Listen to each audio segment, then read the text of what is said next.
What's going on, people? Welcome back to another video on the channel today. Today we'll be doing a deep dive into tactical analysis and of course my tactics explained for season 5 of MFL. And I will say before this video starts, of course I am a new manager, so I'm yet to sort of test and try out all the different possibilities for tactics, but I am a coach in real life, a qualified coach, and I have a degree in sports coaching. So pretty much the tactics I'm using in this video is going to be pretty much from real life and hoping it sort of equates in game. Of course, we will be documenting how we get on over the season on this channel, so be sure to subscribe to sort of keep up to date and see how the tactics go for us. Of course, feel free to try these in your own squads, and yeah, let's get on with the video today. So first things first, I did actually want to apply some sort of logic to building the tactic, and yeah, pretty much, of course, like I said, this is my first season in MFL, so I could get something wrong. With that being said, if you are an experienced manager and you can see something that I have made a fatal error on, then please do comment down below and let me know. But yeah, pretty much I did want to take some sort of I guess base level an idea of understanding of how the game works. So what I done was I sort of scouted the Diamond League and the Platinum Division to see what the most successful managers are using formation and tactic wise, because obviously there's no point in me going in with say a certain formation and no one's using it, it's not really working. So pretty much I done a analysis of every team, and pretty much done a tally chart on this little notepad that I use to work out what is the best sort of shape to use. And from my findings from the the data that I derived from, actually be interesting. Let's just look at metas, for example. Let's see if it fits my parameters.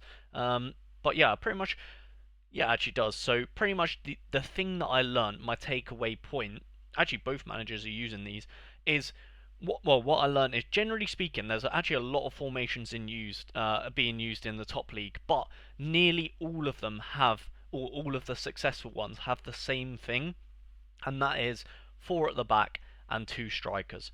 So pretty much what I learned from my data analysis is that we need to have four defenders or four back, and there needs to be two strikers. Now, I will say this match engine is different to season 5's, but of course I can't magically just do data analysis on a engine that isn't even being played on. So we're just going to go based on the last engine and go into the season with that, and hopefully there's some sort of reminiscence there. So I've decided I'm going to go with a four at the back with two up top. So with that being said, I decided to go with a 4-3-1-2.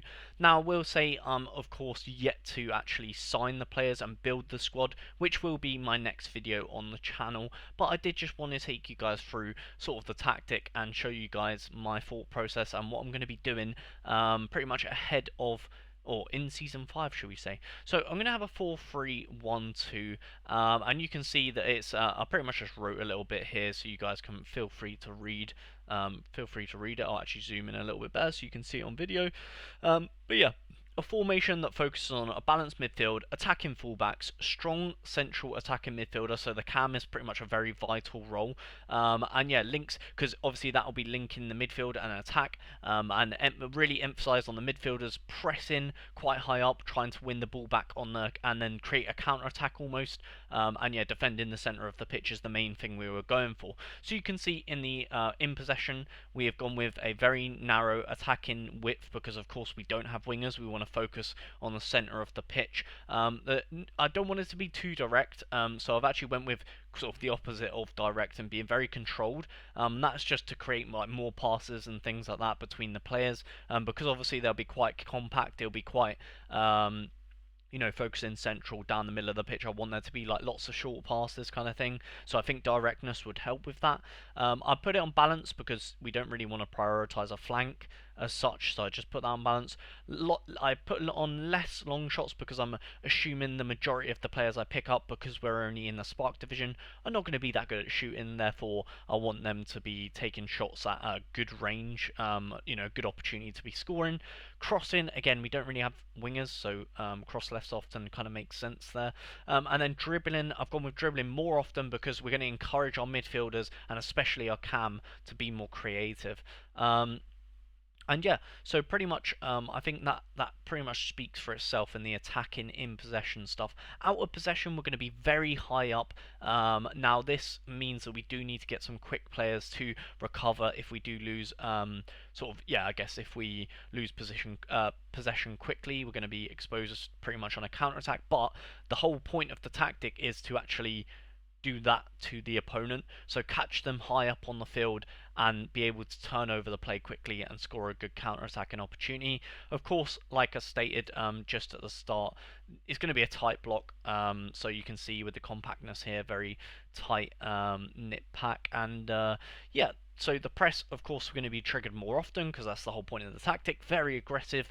Again, more aggressive, and yeah, clearances, we're just going to play it out from defense. Yeah, because we want to build up, like I said, loads of small passes and things like that. So the goalkeeper, this is going to be the player instructions now.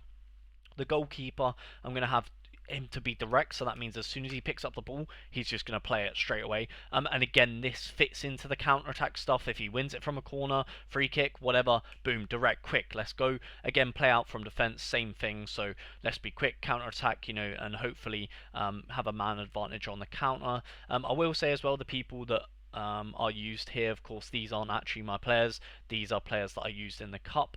But yeah, as you guys saw in the last video. But yeah, so I just applied it to them and took a screenshot so you guys know what I'm going to use for next season. And of course, the next video is going to be building the squad, so you'll actually see what players I use with this tactic. But yeah, this pretty much developing this tactic helped me build the next squad though, because then I know what kind of profile I'm looking for in my players. So with that being said, I did want to try and get attacking fullbacks, and encourage them to overlap and attack and create width in the opportunities for crosses and things like that. Because of course there is no wide or no wingers or right mids, left mids. The right back and left back are pretty much going to have to do that job for your players, and then of course the box to box midfielders, which we'll get onto in a minute, will sort of cover the space for the fullbacks. But yeah, so you need very attacking fullbacks to provide that width, because of course we do need some width to the attack, otherwise we're just going to be too predictable. So pretty much I've got them, the right backs, to use all of the instructions, the team instructions, except positional freedom. I'm going to allow them to be attacking, so I'll put it on high, and then yeah, of course I'm going to allow the midfielders to have the defensive cover, as you can sort of see here. I sort of wrote down what I've just explained, and yeah, centre backs pretty much going to be just very conservative, like you see here, and not roam away from their position. We would hate to see that. So yeah, prioritize the central part of the pitch, and yeah, both the centre backs should just use the instructions that we have already made. Midfielders. So pretty much you've got the central midfielder, which is going to be like the holding midfielder.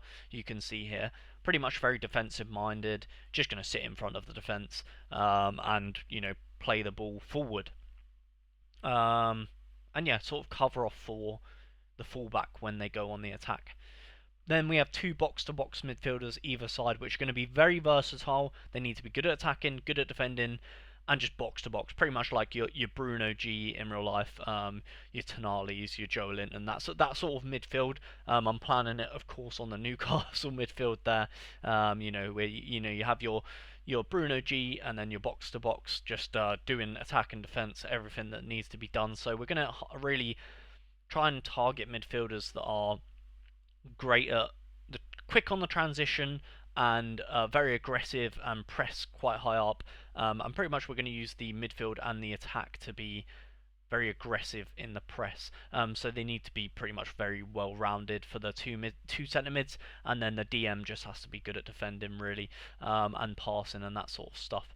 And then last but not least, attackers. I have included the cam in the attackers just because just the space on the spreadsheet really, but you can see here is the cam sort of player instructions. So yeah, just pretty much need a creative player in the midfield. This is going to be pretty much the most important player in your team because he's going to link the attack to the defense, and yeah, dictate the flow of the play and create chances for the forwards. So we need him to dribble more often, risky passes, high freedom, high pressing, aggressive, everything in our cam. Our cam needs to be that guy for us, the De Bruyne almost of the team. So very important player, and probably going to be spending a lot of the budget on him. Of course, stay tuned to our next video to see who we do pick up. But yeah, and then for the two strikers, it's actually fairly simple, to be honest. Generally speaking, on MFL, especially if you've got a budget, you can't really be too picky with the strikers. You just want to get the best strikers possible. But generally speaking, one of them is going to be quick, but maybe not good at shooting, and the other one's probably going to be slow and good at shooting. Of course, if you've got the best of both worlds, who cares? Play them however you want. But ideally, I'm going to have the good finisher with less pace on low positional freedom, and of course still high pressing, high aggressiveness still, because they do need to. That is the tactic. So they do need to have some sort of, they need a bit about them. And then the other striker is going to be on pretty much immediate, pretty much doing the running for the person that might have less pace. So yeah, pretty much this is going to be like your Lewandowski, the guy that's hopefully going to bag the goals for you. And then, yeah, the quick striker is just going to be, the Morgan Rogers-esque sort of player that does the running for the player that's going to be up top, maybe. Yeah, so think of it more like a Rogers and Watkins combo, maybe, even though Watkins is actually pretty quick, but you know what I mean.